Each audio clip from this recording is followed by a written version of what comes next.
Welcome to never mind. Welcome to XWE Fusion, ladies and gentlemen. We're at our main event here. We got Hellraiser coming down to the ring without his music, I guess. I guess I can fix that real quick. Suppose. Yeah, whatever. Screw it. Hellraiser. And you're on fire. Oh god, that kind of hurt a little bit. You look a little brown there, actually. I do. I became a nigger today. Okay. Well, regardless, this motherfucking Hellraiser, Trent Graham. I just got burnt to a crisp. How could this day get any worse? Beating. Well, we'll see if he can actually do that severe beating.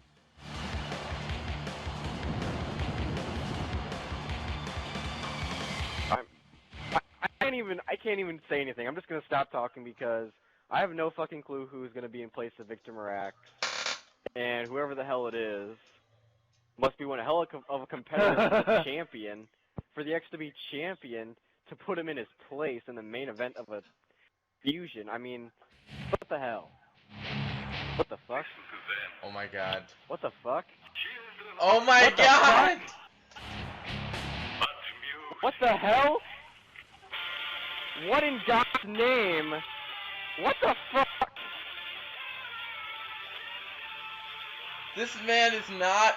His contract ran out! What the hell? What in the world is going... I am more confused than I was before. I believe this is Alex Blade coming down to the ring if my eyes do not deceive me. What is he doing here? I have no idea. Gentlemen, I guess I'll explain a little bit from what I know. At XWE Proving Ground, Victor Marax ended the contract of Alex Blade and became the XWE champion. But now Alex Blade is wrestling in the place of Victor Marax in the main event. Yeah, Elliot, please tell me if I'm the only one who's absolutely baffled and at a total loss of words. You are absolutely not. I don't think anybody saw this coming. And does this mean that? Okay, wait a minute. Alex Blade. What the hell? Men just. Oh my god! We made a huge deal about this. At the pay-per-view, Alex Blade's contract was over. He said multiple times throughout the weeks leading up to the show that was going to be his last match, win, lose, or draw, and now he's back here locking up with Hellraiser. I don't know what to say. I honestly have no idea what to say about this. He obviously has a bit of a new look to him, and he doesn't exactly look like the nice Alex Blade we used to know. He's not pandering to the crowd or anything. Yeah, he didn't greet the crowd with any sort of promo, any sort of explanation. He just came out here very seriously with his weird goth stuff he's got going on now, and he's just started wrestling. So I think obviously something has happened to the Alex Blade we once knew. What has happened or why he's here, that remains a mystery. It is totally a mystery. Alex Blade. I'm still trying to get it through my mind that Alex Blade is actually in our presence right now, and that this isn't some sort of imposter that Victor Marax has used as a crony. I am seriously... Oh my goodness, but a nice move there from Hellraiser to Alex Blade. I feel weird even saying the name Alex Blade. Because I prepared... At Proving Ground, I had prepared myself to never say that name again in this company, and now I am sitting here with you, watching Hellraiser fight this man in the main event. Yeah, I honestly don't know what to tell you. I'm sorry, I can't even call the action right now.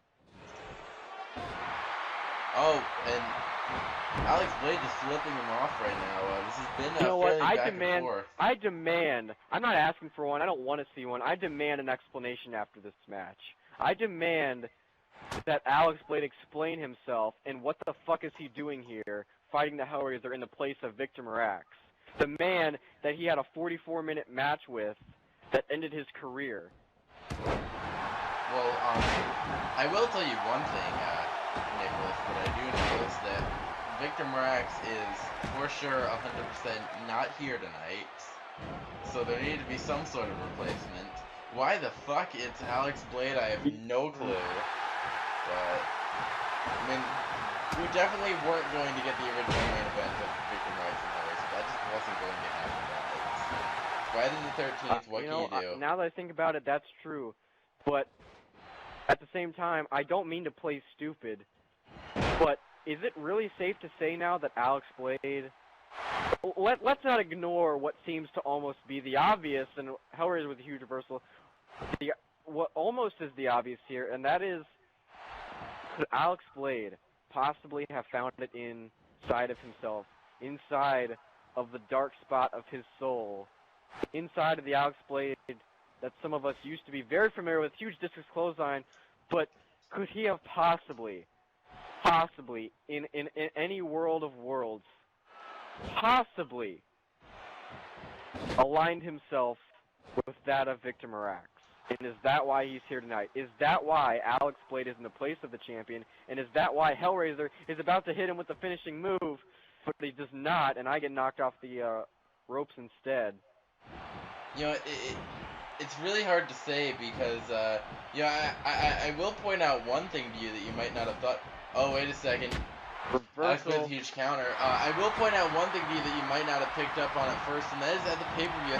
Oh, spear! At the Proving... Oh, going for the pinning arrow. No, rope break.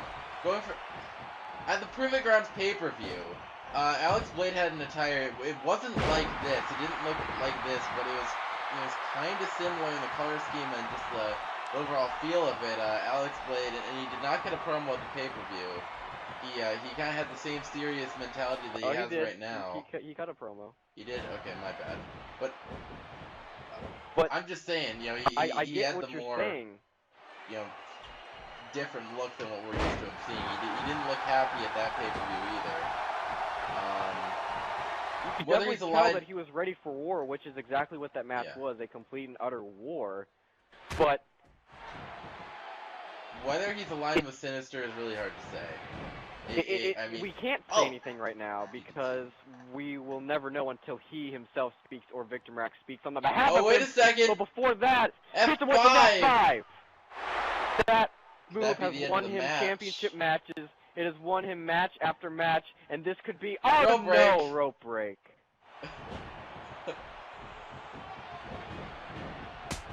Oh, and Enziguri.